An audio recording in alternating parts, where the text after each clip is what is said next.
Hello friends, భారత చెప్పే కథలకు స్వాగతం అండి. ఈ కథ పేరు గజదొంగ.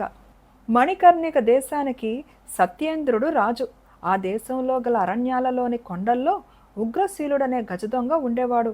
వాడు తన అనుచరులతో అక్కడి గుహల్లో రహస్య జీవితం గడుపుతుండేవాడు. వాళ్ళు దారి దోపిడీలతో పాటు దూరంగా ఉన్న గ్రామాలకు దండుగా పోయి అక్కడి ఇళ్లను కొల్లగొట్టి తిరిగి తమ రహస్య స్థావరాలు చేరేవారు. వాళ్ళందరూ దొంగతనాలకు పోయినప్పుడు ముసుగులు ధరించేవారు. అందువల్ల ఉగ్రశీలుడు దొంగల నాయకుడని తప్ప అతడి రూపాన్ని ఎవ్వరూ చూసి ఉండలేదు. ఉగ్రశీలుడి భార్యకు తన భర్త చేసే దారి దోపిడీలు, దొంగతనాలంటే చెప్పరానంత ఏహ్య భావం. ఈమె ఎన్నోసార్లు అతడికి దొంగగా ఈ రహస్య జీవితం నుంచి బయటపడి అందరిలా స్వేచ్ఛగా బతుకుదాం అని చెప్పి చూసింది.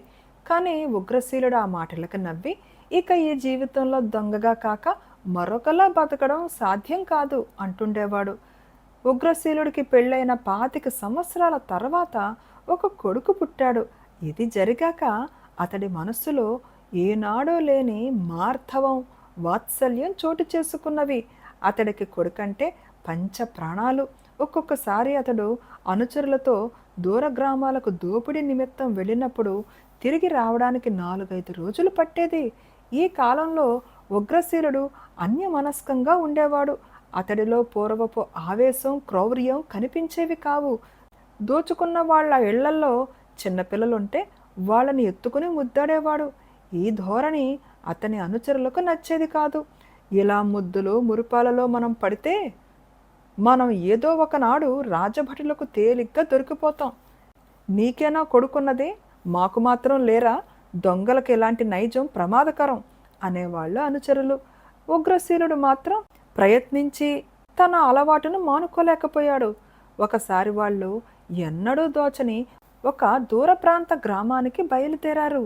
అక్కడికి గుర్రాల మీద ప్రయాణం 4 రోజులు పడుతుంది. వాళ్ళు రాత్రివేళ ప్రయాణం చేస్తూ పగలు గుబురు చెట్లు చాటున విశ్రాంతి తీసుకునేవాళ్ళు. ఒకనాటి మెట్ట మధ్యాహ్నం వేళ మర్రి చెట్టు నీడలో పడుకుని ఉన్న ఉగ్రశీలుడికి ఒక కల వచ్చింది.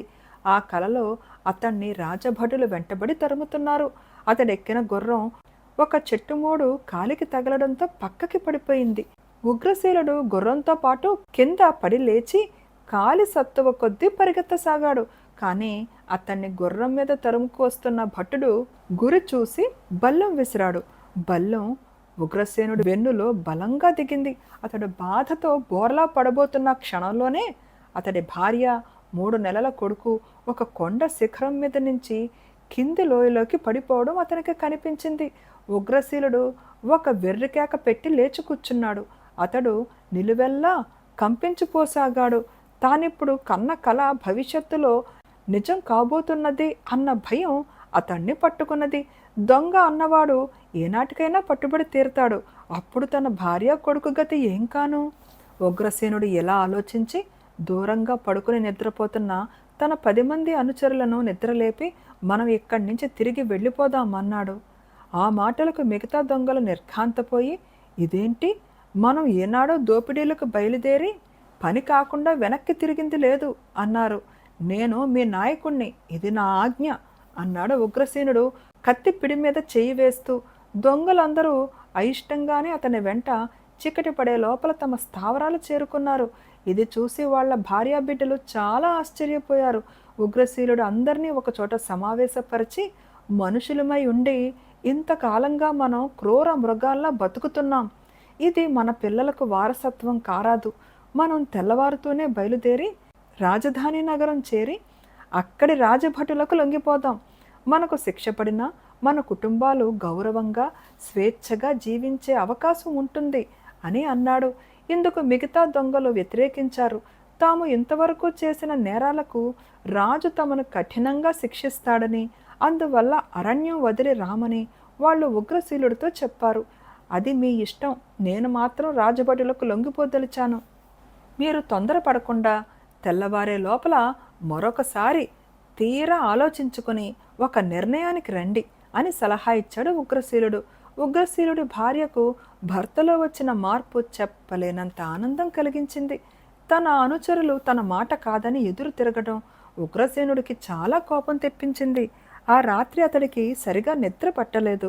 రాత్రి 3వ జాములో అతడు చల్లగాలి కోసం బయటకు వచ్చి ఒక చెట్టు కింద నిలబడ్డాడు.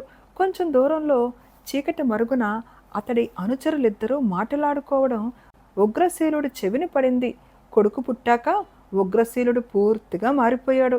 అతడు వెళ్ళి లొంగిపోయాక రాజభటులు అతన్ని నానా హింసలో పెట్టైనా మన ఆచూకీ తెలుసుకుంటారు. అందువల్ల అతడు నిద్రలో ఉండగానే మొత్తం కుటుంబాన్ని హతం చెయ్యాలి అన్నాడొక అనుచరుడు. ఇందుకు నేను సిద్ధమే, మిగతా వాళ్ళకు కూడా సంగతి చెప్పి వాళ్ళ సాయం కోరదాం అన్నాడు మరొకడు మెల్లగా. ఈ సంభాషణ విన్న ఉగ్రసేనుడు తనకు తన కుటుంబానికి రానున్న ప్రమాదం గ్రహించాడు. అతడు అప్పటికప్పుడే భార్యను కొడుకును నిద్రలేపి గుర్రం మీద రాజధానికి ప్రయాణమయ్యాడు. 2 రోజుల తరువాత సూర్యాస్తమయ వేళ అతడు రాజధాని నగరాన్ని సమీపించాడు. అతడు గుర్రాన్ని అక్కడే వదిలి కాలినడకన భార్యను కొడుకును వెంటబెట్టుకుని నగరం ప్రవేశించాడు. సంవత్సరాల తరబడి అరణ్యంలో ఉన్న ఉగ్రశీలుడి భార్యకు అంత జనం మధ్య నడవడం చాలా శ్రమ అనిపించింది. వాళ్ళు ఆ రాత్రి ఒక సత్రంలో బస చేశారు. ఒక రాత్రివేళ ఉగ్రశీలుడు భార్యతో, నేను తెల్లవారుతూనే రాజభటులకు లొంగిపోతాను అన్నాడు. అతడి భార్య ఆ మాటలకు బెంబేలు పడిపోతూ, మమ్మల్ని ఇక్కడ జనసముద్రంలో వదిలేసి నువ్వు చెరసాలకు పోతే మాకు దిక్కెవరు? కావాలంటే మా ఇద్దరికి ఇంత విషం ఇచ్చి తర్వాత వెళ్ళు అన్నది. ఇప్పుడు ఉగ్రశీలుడికి తాను ఊహించని ఒక కొత్త సమస్య ఎదురయ్యింది. తాను వెంట తెచ్చిన డబ్బుతో నగరంలో ఏదైనా వ్యాపారం చేస్తూ బతకవచ్చు. కానీ తాను గజదొంగ ఉగ్రశీలుడు అన్న విషయం ఎన్నాళ్ళు దాగుతుంది? ఏదో ఒకనాడు అది బయటపడితే తాను రాజు వల్ల మరింత కఠిన శిక్షకు గురవుతాడు. అలా కాక తాను సరాసరి రాజు దగ్గరికి పోయి సంగతి చెప్పి లొంగిపోతే తక్కువ శిక్షతో బయటపడవచ్చు. ఉగ్రశీలుడు ఎలా ఆలోచించి ఒక రాత్రివేళ భార్య కొడుకు గాఢ నిద్రలో ఉండగా అక్కడి నుంచి బయలుదేరాడు. ఆరితీరిన గజదొంగ అయిన అతడికి రాజప్రసాదపు కాపలా వాళ్ల కనుగప్పి రాజుగారుండే గదిని ప్రవేశించడం ఏమంత కష్టం కాలేదు. కానీ అతడు ఆయన నిద్రిస్తున్న శయ్యను సమీపిస్తుండగా కాలికి రకరకాల ఫలాలున్న పళ్ళును తగిలి అది కింద పడడంతో శబ్దం అయ్యింది. ఆ శబ్దం విన్న కాపలా భటులు దొంగ దొంగ అంటూ అక్కడికి పరుగున వచ్చి ఉగ్రశీలుణ్ణి వడిసి పట్టుకున్నారు. ఇంతలో నిద్రాభంగం అవడంతో రాజు సత్యేంద్రుడు శయ్య మీద నుంచి లేచి కూర్చున్నాడు. ఉగ్రశీలుడు తాను దొంగతనానికి రాలేదంటూ అరవసాగాడు. వాడి దగ్గర ఏం ఆయుధాలున్నావో ముందు వెతకండి అన్నాడు రాజు. కాపలా వాళ్ళు ఉగ్రశీలుడు దుస్తులు వెతికి చూశారు.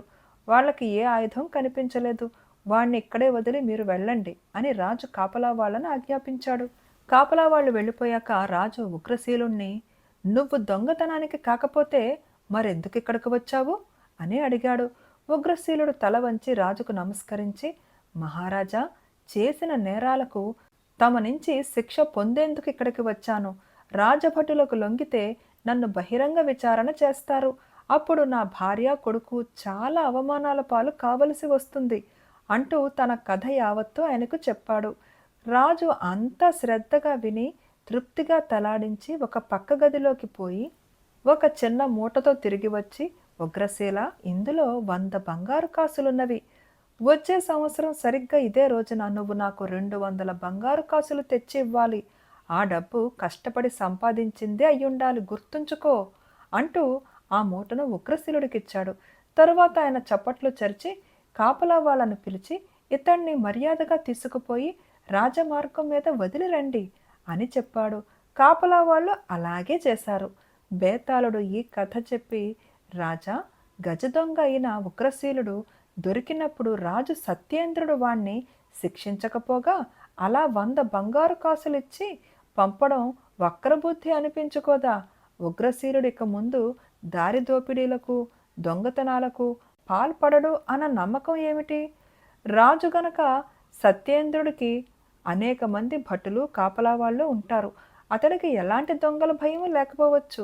కానీ సామాన్య పౌరుల మాటేమిటి? మరొక సంగతి, ఉగ్రశీలుడిలో పరివర్తన వచ్చినదనుకున్నా వాడు అరణ్యంలో విడిచి వచ్చిన దొంగల ముఠ చెక్కు చెదరక అలాగే ఉన్నది కదా.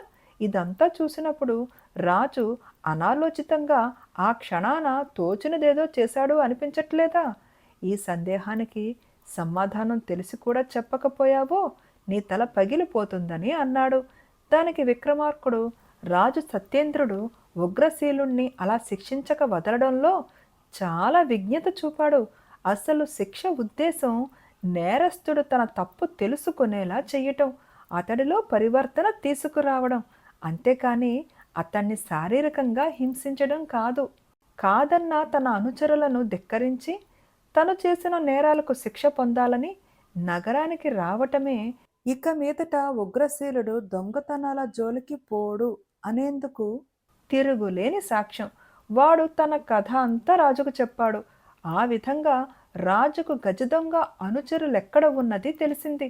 వాళ్ళు తమ నాయకుణ్ణి శిక్షించక వదిలిన రాజు దయాగుణం గురించి ఏదో ఒకనాడు వినకపోరు.